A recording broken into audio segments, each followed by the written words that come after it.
Good morning बच्चों। आज हम पढ़ेंगे अपनी व्याकरण का पाठ तीसरा वर्ण संयोग। चलिए शुरू करते हैं। आपको मैंने वर्ण में भी ये बताया था, क के पैर में नीचे हलन जमा अ तो मिलकर बनेगा पूरा क। जब इसके व्यंजन में क के पैर में नीचे हलन तो लग जाता है तो ये आधा व्यंजन होता है। जब इसके साथ अ लग जाएगा तो ये पूरा व्यंजन बन जाएगा। ये जैसे देखिए, ये स्वर सहित व्यंजन है। क के पैर में नीचे हलन, प के पैर में नीचे हलन, ये सारे व्यंजन जो हैं आपके आधे हैं।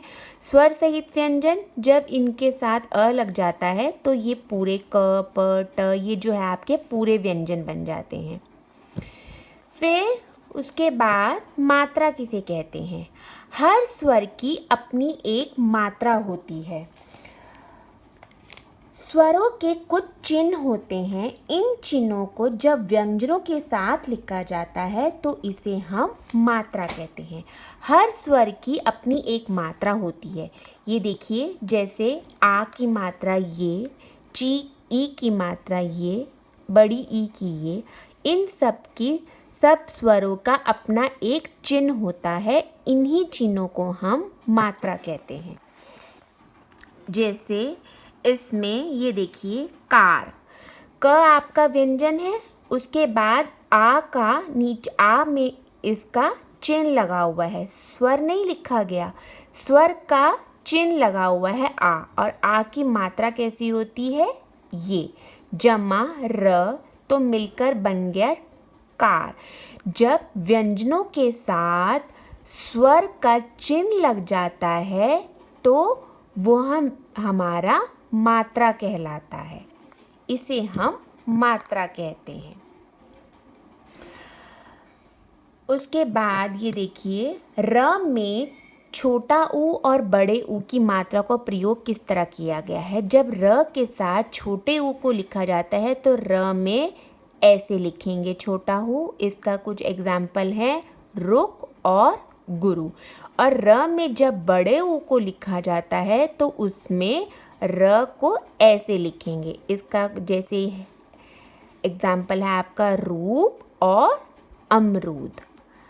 फिर वर्ण संयोग किसे कहते हैं? वर्ण संयोग किसे कहते हैं?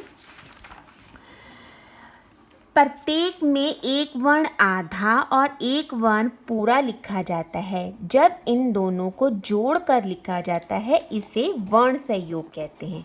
जैसे ये देखिए, मच्छर, मच्छर में म आधा च और ज पूरा है और र। आधा च आधा व्यंजन है और पूरा व्यंजन है आपका छ। जब आधा व्यंजन और पूरा व्यंजन मिलकर लिखा जाता है तो इसे हम वर्ण संयोग कहते हैं। फिर उसके बाद कुछ व्यंजन ऐसे होते हैं जिनमें व्यंजनों में ये खड़ी रेखा होती है। खड़ी रेखा को हम पाई कहते हैं। जैसे इन पाई वाले कुछ व्यंजन हैं, ख ग घ च, ये सारे व्यंजन। इनसे जब इस पाई को, इस खड़ी रेखा को हटा दिया जाता है तो ये आधे व्यंजन इस तरह हो जाते हैं। जैसे ख में इस खड़ी रेखा को हटा दें तो ये इस तरह लिखा जाएगा।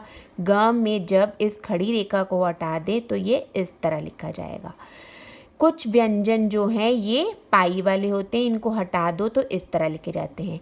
क और फ को आधा लिखते समय इन्हें ऐसे लिखा जाता है। इसके कुछ एग्जाम्पल हैं, जैसे आधा क का है चक्की और मक्खन और आधा फ का है रफ्तार और हफ्ता।